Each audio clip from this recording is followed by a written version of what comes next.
नजम सेठी साहब ने मुबारकबाद भी दे दी थी नंबर 1 आने पर। नहीं देखिए, नंबर 1 टेक्निकली तो हम आ गए थे, तो 2 दिन के विंडो के अंदर सामने जिसने जो मुबारकबाद देनी थी, जो वीडियोस पीसीबी ने बनाने थे, जो शनाइयां बजानी थी वो बजा दी कि इससे पहले कि सेहरा उतरे और दूल्हा वापस एज एन ऑर्डिनरी बैचलर आ जाए। तो वो यही हुआ है कि हम नंबर 3 पे आ गए। ये जो रैंकिंग में हम तीसरे नंबर पे आ गए हैं भट्टी साहब, तो अब हम कैसे आएंगे फर्स्ट पे, क्योंकि ये तो इतना टाइट क्लोज किस्म का मार्जिन से इधर उधर हो रहे हैं कि अब हमें क्या एक और सीरीज खेलनी होगी और फिर उसको जीतना होगा कि हम वापस 1 पे आए। देखिए, हमारे पास अब सीरीज ही नहीं है हुमा। अब हमारी एक सीरीज अफगानिस्तान के साथ अगस्त में किसी वक्त शेड्यूल है, लेकिन अफगानिस्तान ने अभी तक ना उनकी डेट्स अनाउंस की है, ना वेन्यू अनाउंस की है। 2012 में T20 वर्ल्ड कप कवर करने गया था श्रीलंका, तो वहां पर मैंने नेट प्रैक्टिस में देखा कि जब पाकिस्तान नेट प्रैक्टिस करता था ना, तो सब टेंशन में होते थे, बिल्कुल सनसनी खामोशी फैली हुई होती थी। और जब इंडिया नेट प्रैक्टिस करता था तो गाने चल रहे होते थे, बूफे की टेबल सजी हुई थी कि जो खाना है खाओ, डांस करना है डांस करो, लेटना है रिलैक्स करो। तो हमने मैंने नोटिस किया था कि हमारे प्लेयर्स काफी प्रेशर में रहते हैं, कोई ना कोई इंटरनल प्रेशर उनको तंग कर रहा होता है। न्यूजीलैंड की एक बच्ची गली मोहल्ले की टीम ने इनकी धागे खोल दिए, शर्म से डूब मरे ये ट्विटर किंग्स, और ये जो सेठी हमारे ऊपर इन्होंने मुसल्लत किया, शर्म से डूब मरे। नंबर 1 बनना कोई बहुत बड़ी बात नहीं होती है, नंबर 1 पोजीशन को बरकरार रखना बहुत बड़ी बात होती है। एक दिन नंबर 1, दूसरा दिन मैच हार के टाटा बाय बाय, वापस नंबर 3 पे चले जाओ, और शर्म से डूब मरने का मुकाम है इनके लिए।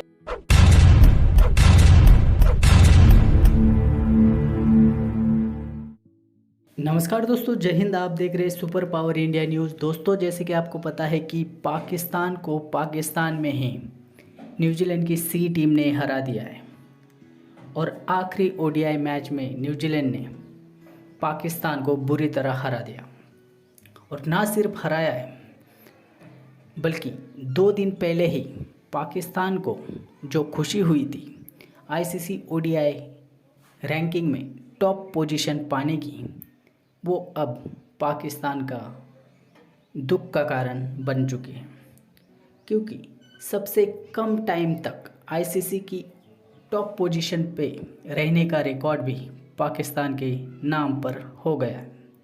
और यही कारण है कि अब पाकिस्तान मीडिया अपनी ही टीम पर बुरी तरह बरस पड़े। तो चलिए दोस्तों, देखते हैं पाकिस्तान मीडिया का क्या है रिएक्शन। नजम सेठी साहब ने मुबारकबाद भी दे दी थी नंबर 1 आने पर। नहीं देखिए, नंबर 1 टेक्निकली तो हम आ गए थे, तो 2 दिन के विंडो के अंदर सामने जिसने जो मुबारकबाद देनी थी, जो वीडियोस पीसीबी ने बनाने थे, जो शनाइयां बजानी थी वो बजा दी कि इससे पहले कि सेहरा उतरे और दूल्हा वापस एज एन ऑर्डिनरी बैचलर आ जाए। तो वो यही हुआ है कि हम नंबर 3 पे आ गए। अफसोस जरा से ये होता है, जैसे बात आगे बढ़ाने के लिए, कि एक टीम जिसमें 8 टॉप प्लेयर्स मिसिंग थे, उससे आप हार के नंबर 1 पोजीशन पे नंबर 3 पे आ गए। लेकिन जैसे इफ यू रिमेम्बर, आपके शो में मैंने सबसे पहले कहा था before even the T20s began कि देखें, ये टीमें ऐसी होती हैं कि ये अपनी सी टीम भी लेके आती हैं, लेकिन इतने धड़ल्ले से खेलती हैं, इतनी हिम्मत से खेलती हैं, और इतने प्लानिंग के साथ और स्ट्रेटजी बना के खेलती हैं कि ये किसी भी टीम के लिए खतरा होता है। नहीं तो सुहेब साहब, हम दूसरे नंबर पर क्यों नहीं आए, तीसरे पर क्यों चले गए? सॉरी, क्या कह रही है? मैं कह रही हूँ हमें रैंकिंग में 3rd नंबर क्यों दिया गया, 2nd क्यों नहीं दिया गया? उसकी वजह ये है कि आपके 112 पॉइंट हो गए। आप जब नंबर 1 पे आए थे तो आप 113 पे थे, इंडिया भी 113 पे था, उससे ऊपर ऑस्ट्रेलिया 113 पे था, और डेसिमल पॉइंट्स में आप आगे थे। हमें ये मानना पड़ेगा, जो एक एडवांटेज मिली है कि हमने कमजोर टीमों के साथ खेल के ज्यादा पॉइंट्स बनाए। न्यूजीलैंड से हम 2-1 यहाँ सीरीज हार गए थे अपनी, ऑस्ट्रेलिया से हम मर के 2-1 जीते थे जब टॉप 4 बॉलिंग अटैक नहीं आया था। तो हम अपनी गलतियों के ऊपर असल में ज्यादा रोशनी नहीं डालते हैं, हम इसमें खुश हो जाते हैं। हमने इंग्लैंड को हरा दिया, हमने ऑस्ट्रेलिया को हरा दिया। वो 2 दिन की चांदनी हमारे लिए काफी होती है अलवी साहब, हम वो 2 दिन की चांदनी से खुश हो जाते हैं। सर, मुझे याद है मैं T20 वर्ल्ड कप कवर करने गया था 2012 में T20 वर्ल्ड कप कवर करने गया था श्रीलंका, तो वहां पर मैंने नेट प्रैक्टिस में देखा कि जब पाकिस्तान नेट प्रैक्टिस करता था ना, तो सब टेंशन में होते थे, बिल्कुल सनसनी खामोशी फैली हुई होती थी। और जब इंडिया नेट प्रैक्टिस करता था तो गाने चल रहे होते थे, बूफे की टेबल सजी हुई थी कि जो खाना है खाओ, डांस करना है डांस करो, लेटना है रिलैक्स करो। तो मैंने नोटिस किया था कि हमारे प्लेयर्स काफ़ी प्रेशर में रहते हैं, कोई ना कोई इंटरनल प्रेशर उनको तंग कर रहा होता है। ये बताइए कि वर्ल्ड कप फिर सर पे खड़ा है, एशिया कप सर पे खड़ा है, व्हाट डू यू सी? देखिए, I don't see Asia cup happening in Pakistan the way जो कल तक की जो डेवलपमेंट है और जो मैं एक्सपेक्ट भी कर रहा था। इंडिया जो है इस वक्त पॉलिटिकल गेम खेल रहा है, उनकी गवर्नमेंट ऑफ इंडिया इस एशिया कप को मैनेज कर रही है, नॉट देयर क्रिकेट बोर्ड। और जब उनका इंटीरियर मिनिस्टर का बेटा ही बैठा हुआ हो बीसीसीआई में, तो उसको तो शौक है ये सब पंगे लेने का।